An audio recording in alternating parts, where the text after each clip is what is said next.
Hey, welcome back to the Online Hustle Podcast.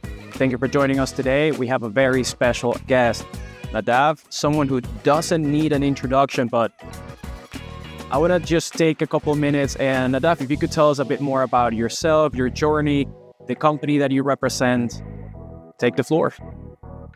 Hi, thanks for having me. My name is Nadav, located in Miami with my family. I've been in e-commerce for close to 12 years now. Started my own brand just like everybody through an Amazon course a long time ago. After that, I've set up over 6 brands since then, with over 30 million in revenue sales in my brands.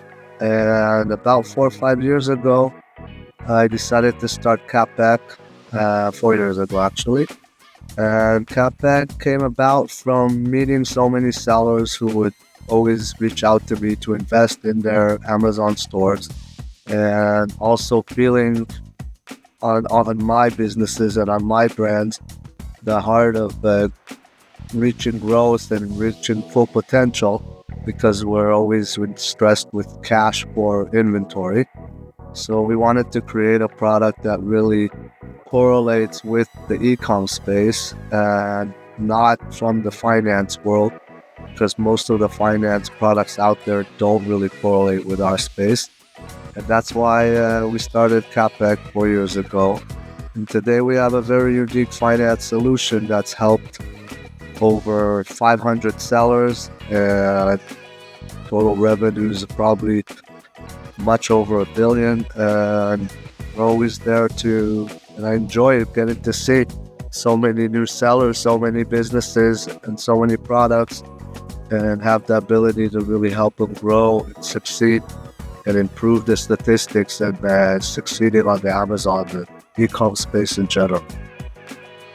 That's pretty awesome, Nadav. So you basically have gone through the full sales cycle or the full life cycle of an e-com seller. You started with your own company, your own private label, own products, testing it out, and then growing it. Basically, doing what everybody dreams of, which is being successful with your own brand, creating opportunities, and then actually helping others so that they can also not only scale but grow and live that same dream. That not everyone can say they have gone that full circle. That's pretty awesome, I'll be honest. And the fact that the idea started from a need from within the community, seeing, okay, Nadav, how can you help me? How can you invest so that I can continue growing? It's also pretty neat. Let me ask you, I know something that you guys do that's very niche and unique is the fact that when somebody cannot pay for the funds or the funding of the goods, you can actually step in and sell the inventory for them. How could you tell me a bit about that? How does that work? And what can founders learn from these cases? Yeah, so we're very much integrated into the systems of our customers, where standard finance solutions, usually banks or most of the finance solutions out there, look more at your bank statements or your QuickBooks P&L, things like that. We look at your actual product. We understand your actual profitability, where you are in the market with your competitors, and we're connected by APIs, so we get that data ongoing and in real time. So we understanding the product and understanding that it's a profitable product, we know for sure that there's no reason why we shouldn't be able to sell that product and at least get money back, or if not, make profits on it. So even if a seller has problems along the way that for some reason causes product not to sell well, whether it's bad advertising or whether it's even he got his listing shut down or his store shut down, we'll come in and we'll help sell that product through our stores, as long as we're able to rejuvenate the cost of the product so that no one loses money. We really invest in our sellers, and we want them to grow and want them to succeed, and we're always there to help them in that process. Our product itself is also very different, because I believe that it's not just getting funds. You have to get the right type of funds that really connect to the cash flow of running a brand or a business. The cash flow of brands is very, very different because we're manufacturing, and therefore our ROI has different spikes in expenses because we have to put down deposits and then the difference.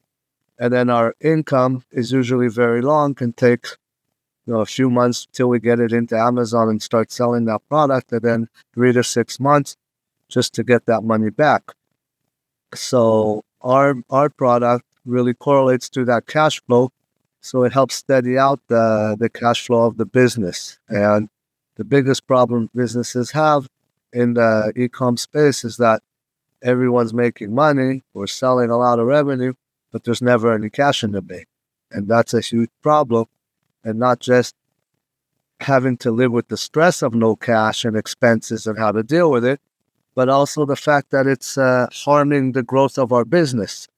Because if we can't buy that next batch of inventory, and in most cases that next batch is double the amount, if not triple the amount, which obviously we'd never have from just organic growth. We always need to keep adding capital into the business to grow that fast.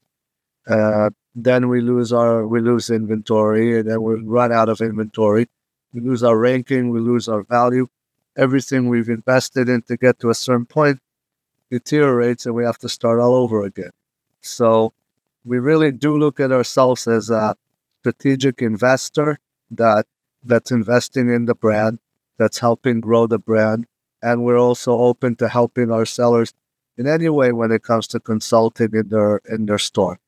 I mean, just when you file an application with us, we're going to run through all your data, almost like a full audit. So, and we'll come back to you and say, hey, your product is not making money because you have 25% tacos and you have 40% tariffs and you have shipping that's very expensive. A lot of sellers don't even see that sometimes because they're so worked up at just marketing and growing and continuing to bring the product in, and they can't drill down to all the little bits and bytes of the costs. We're able to do that from experience, and we even have automated technology today that does it for us mostly. So this is something how we see things very differently, and we're always there to help. An example, like from what you said, we had a customer that had his store. He had a hijacker on his store, and while trying to get the hijacker off, he ended up getting his store shut down. So we took his product, we put it in our stores, his same listing, and we're selling it through our stores until we helped him open his store back. And so he didn't lose his ranking, he kept his sales going and his revenue. Obviously, it wasn't exactly the same, but at least he wasn't down now for 5 months, 6 months till he got his store open and had to basically lose almost everything. Absolutely. No, and it's a snowball effect. Just like you said, those little things start adding up very quickly. And the fact that you perform a full audit and look at the big picture makes it a lot simpler once you actually take a look at it, because you can actually help on a micro level. Instead of just saying, here's some money, let's invest and let's get you some additional inventory, you're actually helping them succeed on the long run, which is, again, very different from what many other companies do or what most people think a financial lender or somebody who's going to actually help you in this kind of situation would do. And you mentioned something about AI and the way that you have automated systems. One of the things that I wanted to ask you, as someone who's been on both the vendor side and the seller side, how do you think this next 2 to 5 years of e-commerce would look like with all the changes that are happening? And what do you think is the most important thing that founders need to look at and really consider in the next coming years? So, of course, AI has created a lot of shortcuts for a lot of parts that are needed in selling online. I mean, the e-com space is going to continue to grow, and I think it'll even grow faster the more we have AI, because it creates a more streamlined and more efficient marketplace for everything, whether it's for ads, whether it's for logistics. It's helping the the whole infrastructure work much better, and therefore it'll grow faster. On the other hand, it makes it a little hard to differentiate yourself from others, and especially from so many sellers that are out there. Therefore, one, I think you need to become pretty strong fast. Otherwise, it'll be very hard to keep up with the larger and stronger sellers that are out there. And another key thing that I've noticed a lot is if you have a real product that you're correlated with, that you love, that you understand, that's really a passion. And that's why we love working with brands and less resellers or stuff like that. Then you're always going to have an advantage of someone who just found an ASIN and copied a product, because you truly understand the problems of a product, the advantages, and you're able to pass that on to the seller in a much better way. Another important thing that we've seen today with most sellers, the obviously influencers and outside traffic from Amazon directly has brought a lot more advantage and traffic into the brand. And creating a community around your brand is something that's created a lot more stickiness to your product. And this is something that especially the Chinese are not as good at doing, but in general, not a lot of people are doing it.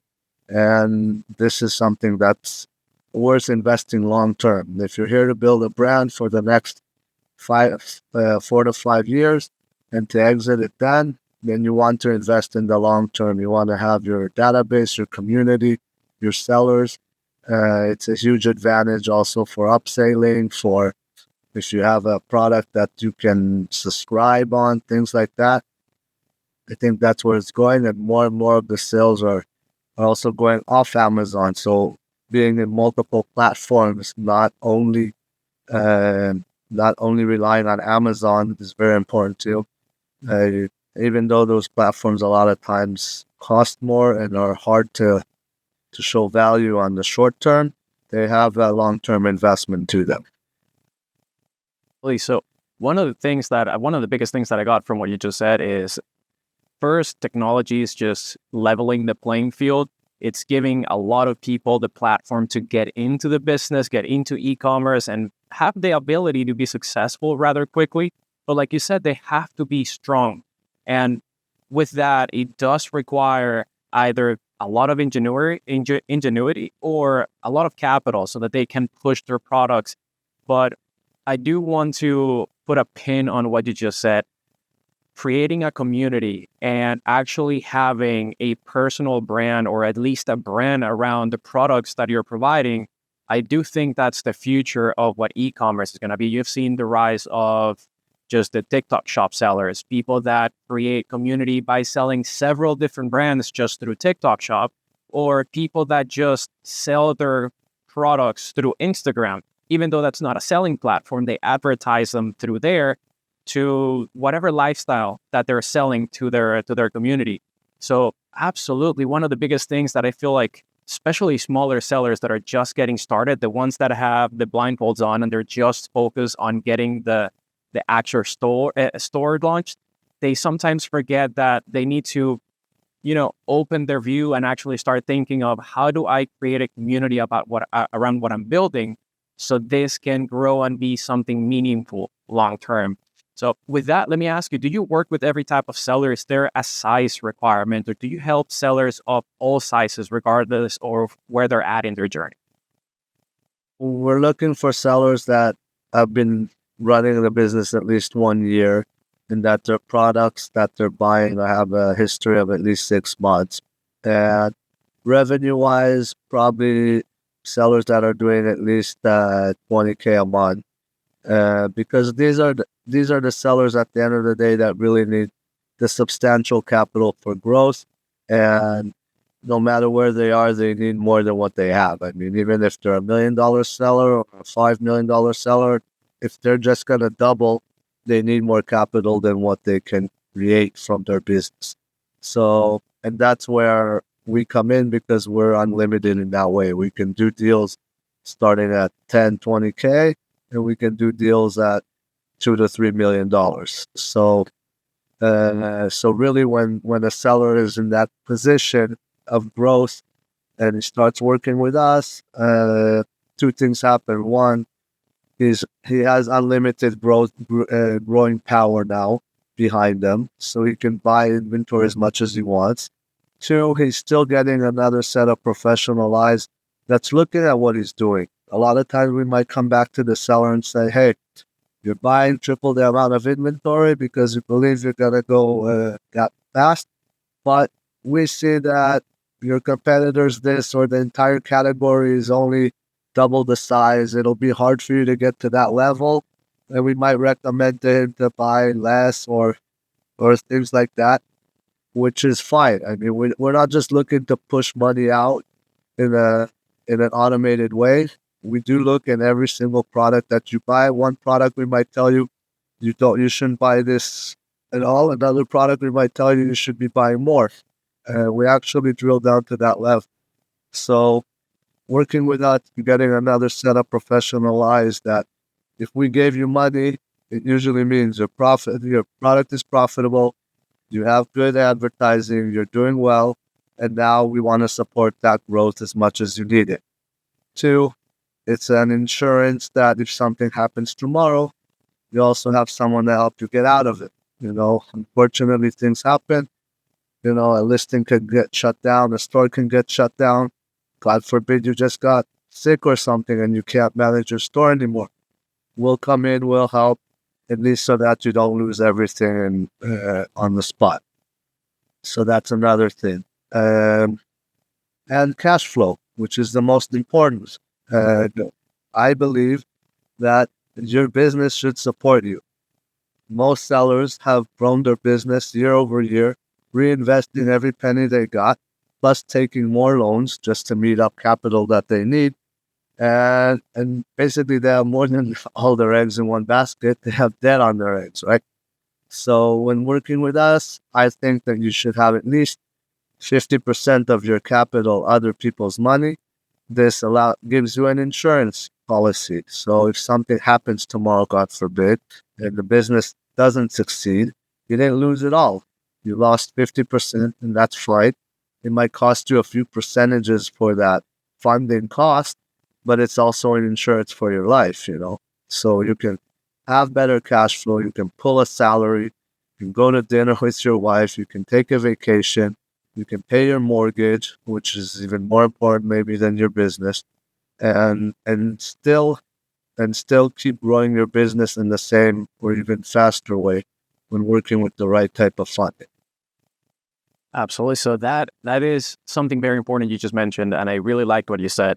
First of all, to work with you, it's not a matter of how much they're making. Obviously, you want to look for sellers that are proven, but the biggest thing, what sounds like, is people that are committed to the success of their business and people that are going to be actually pushing for continuous growth. And then after that is actually teaching them how to go from 5 to 6 to 7 figures the correct way, which is make sure that you're sustaining yourself, make sure that you're having money to keep living, because it is very important to keep a roof over your heads and your family's heads, but also have that safety net so that in case, like you said, something goes wrong. I mean, acts of God do happen, and we have hurricanes here all the time. So things happen, stuff can go wrong, and having that or learning that from an early stage can really save somebody, because like you said, this is a lifeline. It's a business. So it's going to, at first, do take some money, some resources, some time away from you, but it should at one point become something that sustains your livelihood and your style of life. So that is pretty sweet. I wanted to ask you, now that we're talking about those early stages, how can you, or what would you recommend to someone who's at an early stage, someone who is an e-commerce founder, an entrepreneur, someone again who is just learning the ropes? How can they differentiate themselves in a saturated market? Especially, I'll give you an example. A lot of people today, there is this big boom with supplements all over the world. We see that a lot in Europe. A lot of people are taking vitamin supplements or protein powder, anything health and fitness seems to be the boom right now. How can someone who's just getting started really become different or be the differentiating factor? I don't have the I don't have the magic formula for that. Otherwise, I'd also have a big nutrition brand right now. But it's important to understand the market, understand your competitors.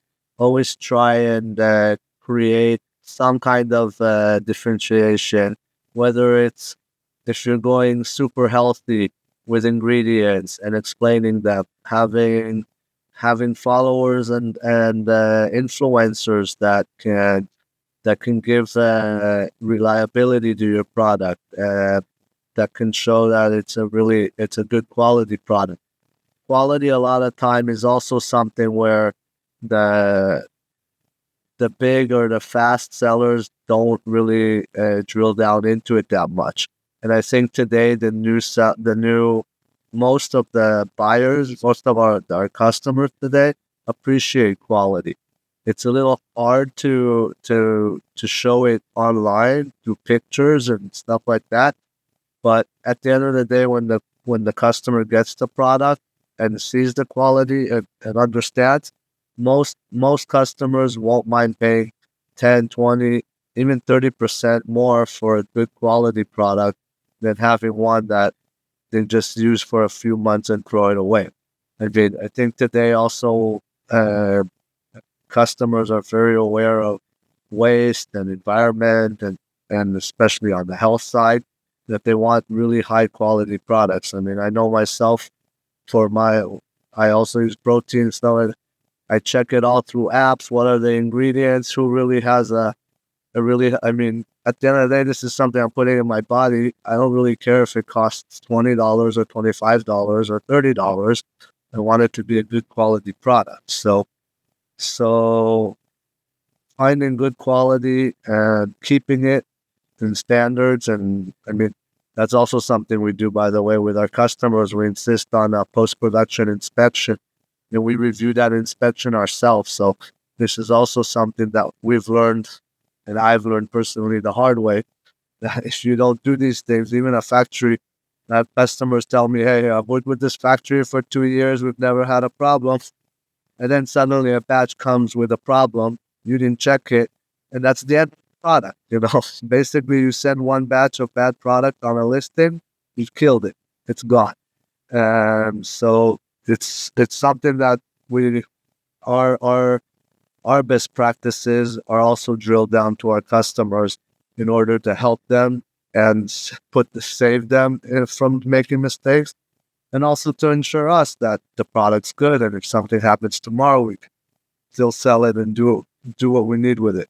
So on the differentiation side, whether it's the quality, showing better images, making it personal.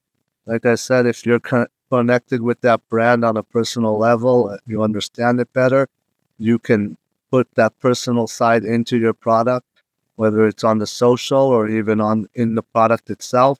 That's also something that customers really appreciate and like. Uh, what else? I think that's most of it that I can think of. In general, thing out is not easy. I mean, personally, um, you have to understand a few things. One, you're not gonna make any money for at least 2 to 3 years. You know, I've heard so many sellers, "Hey, yeah, I'm starting an Amazon store on the side. I plan in 1 year to quit my job." Only if you have reserves, you can do that. You know, Amazon, any online business doesn't really pay you back for at least a couple years, if not more, until the store starts steadying out or until you have enough revenue that a financer like us can join you, and then you have free cash that you can start living on. So that's something that people have to be aware of. And starting out is very hard. There's a lot of competition when you're starting.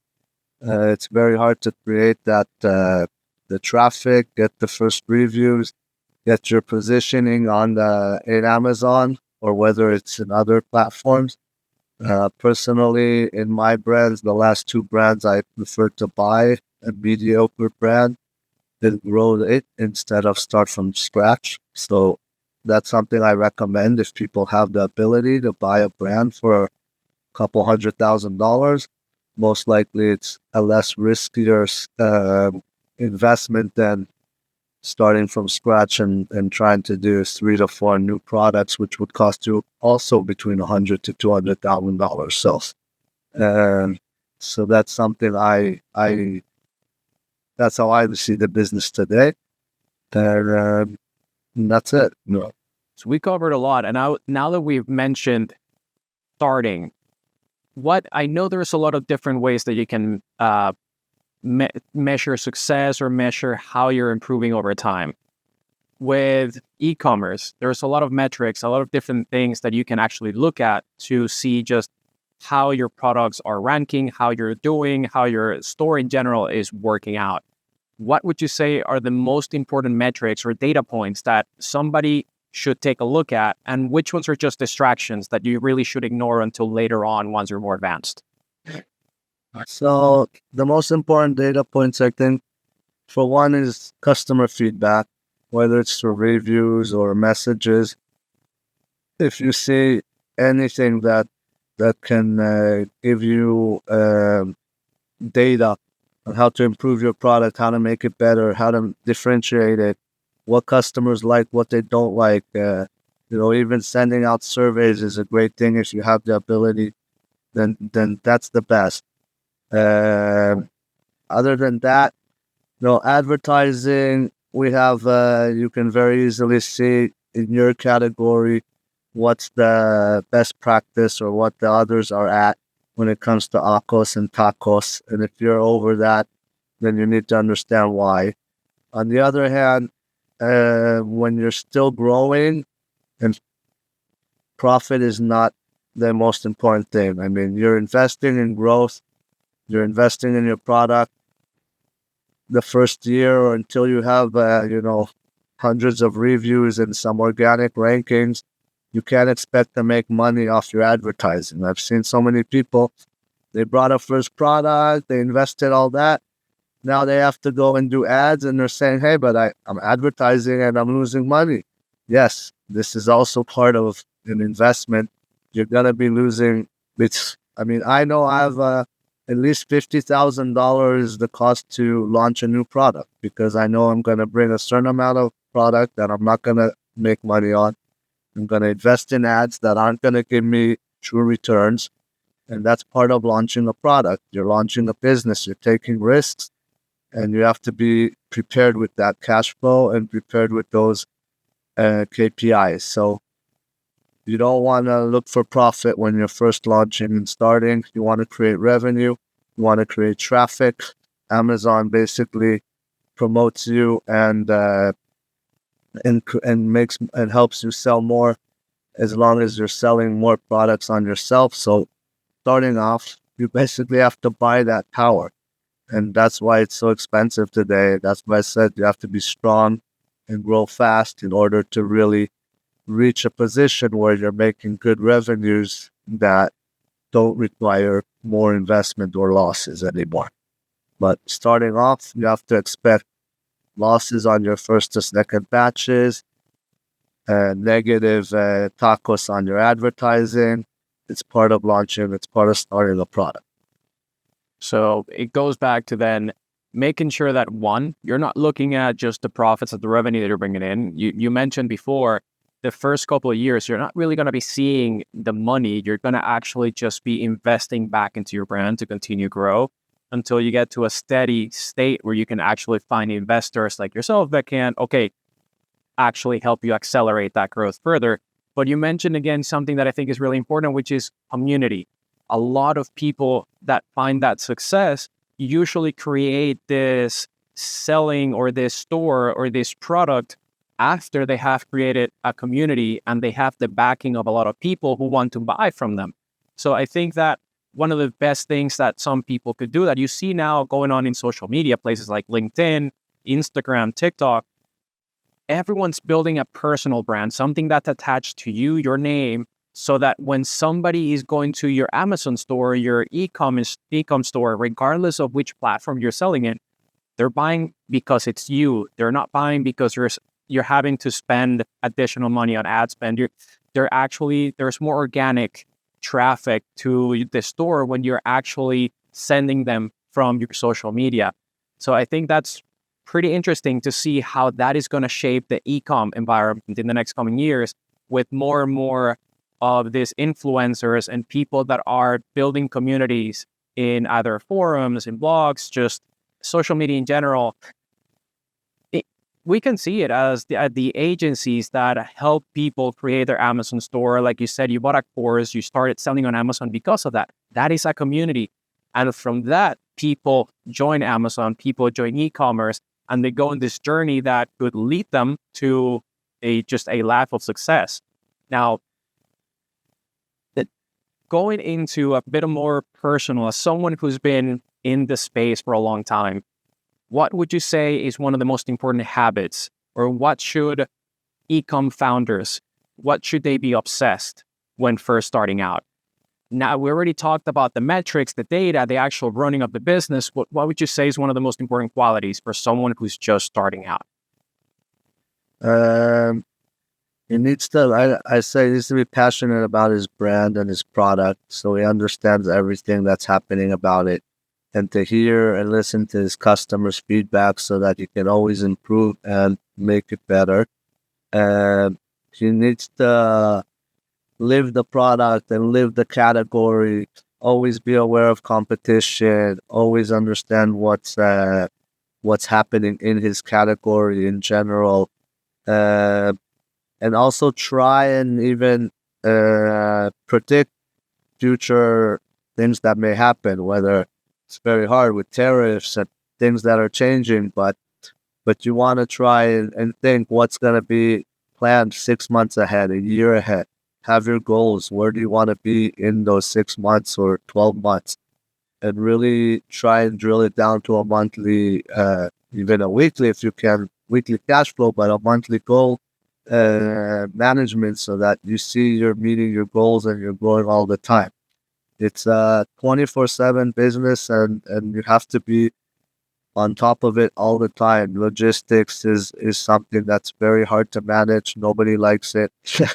And, one mistake and your container left 2 weeks late and didn't come in time, and you were a week without inventory.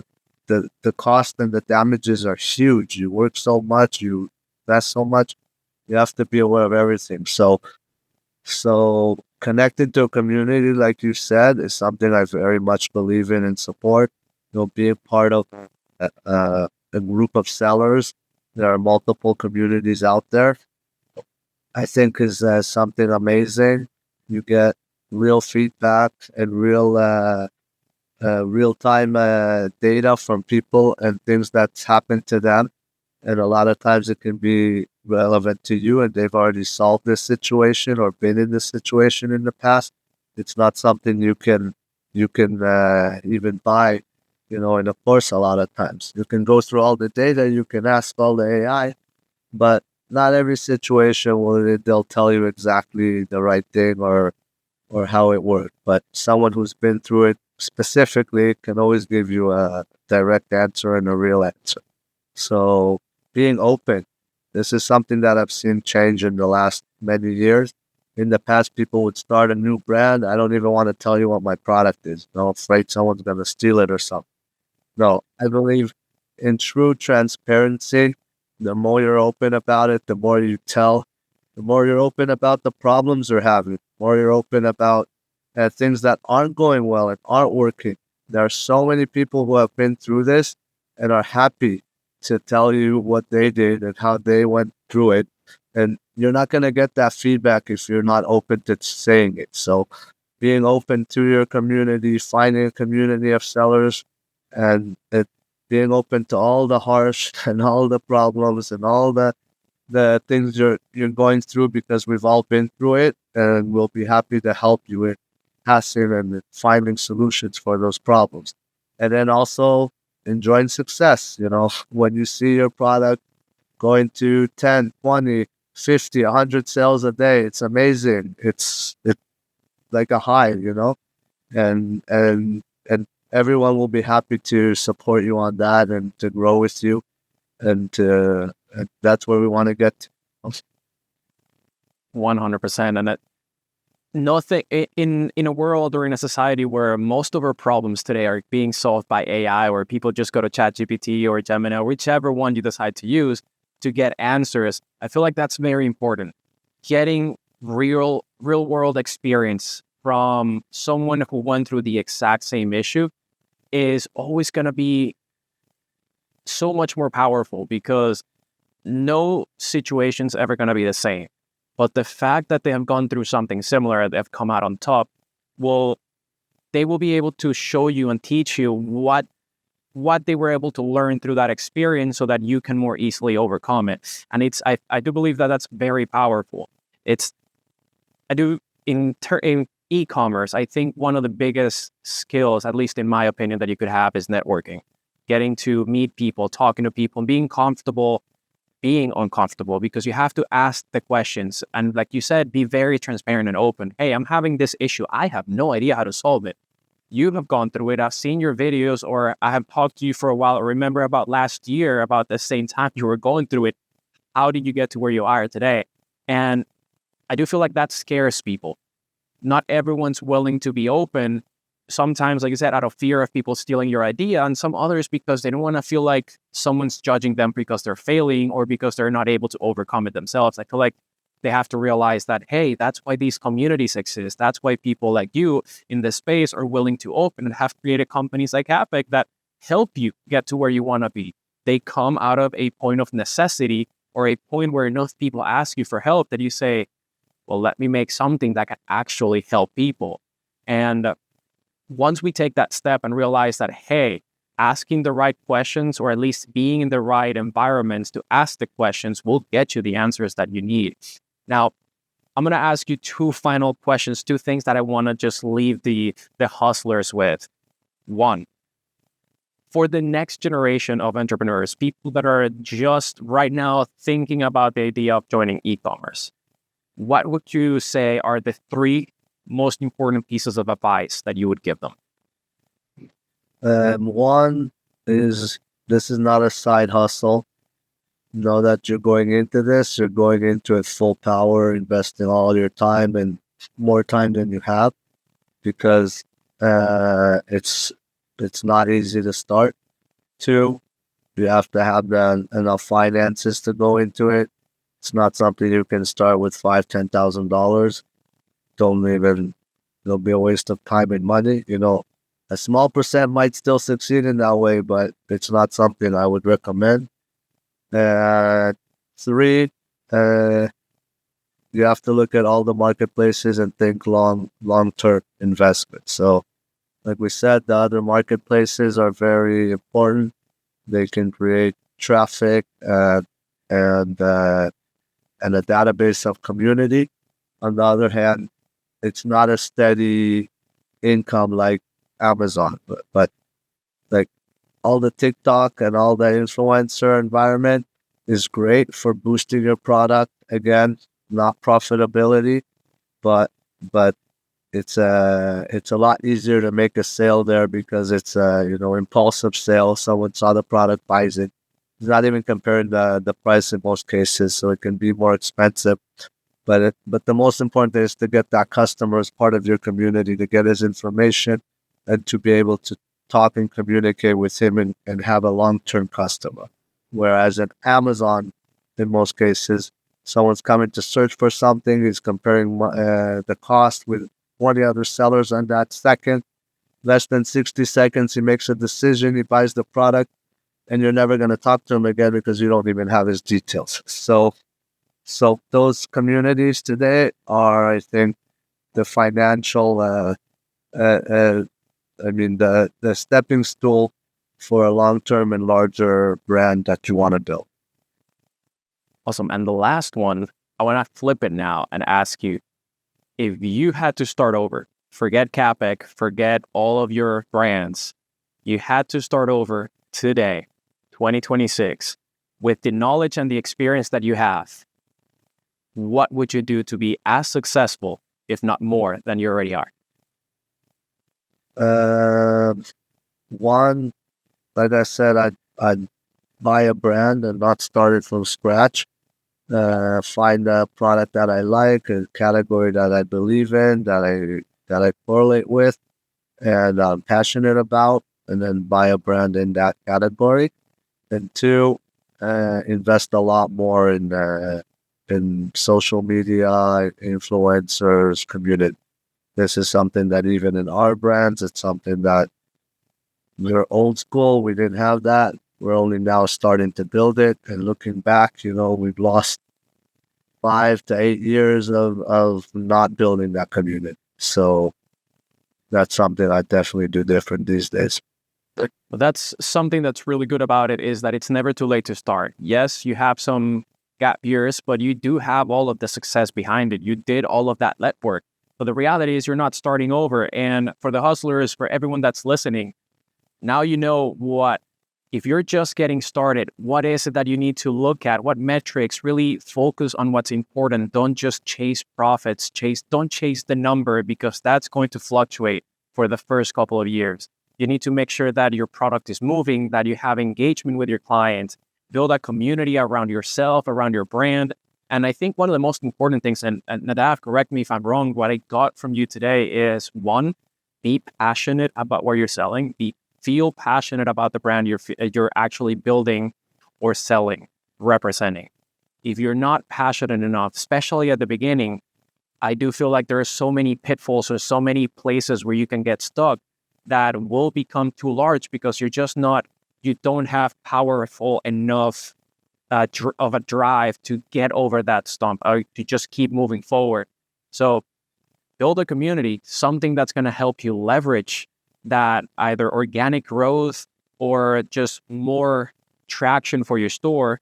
Be passionate about the products, the brand, what you're building. And most of all, know that this is your baby, essentially. This is something that you're going to have to dedicate yourself to. And it's not like in the old days where people would do arbitrage and then all of a sudden just say, oh yeah, this is my side also. And then all of a sudden it would explode. This is something where when you want to build a brand, you do have to also put your time and effort behind it, right? For sure. And the last thing is, surround yourself with other sellers or experienced vendors that are professional at what they do. I mean, as a seller, you can't be a one-man show and be able to be the best logistics, the best advertising, the best SEO, the best pictures, the best product development. You can't do it all, and you'll never be the best at all of them. There's no one person that's the best at all of them. So for each one of them, invest and find a good vendor or a good partner who can take his experience in those areas, and you concentrate on the areas that you're the best at. And then once you have great people around you that are doing the best in the other places, you can concentrate on what you're the best at, and then that's a winning formula. 100%. Surround yourself with people that can help you along the way.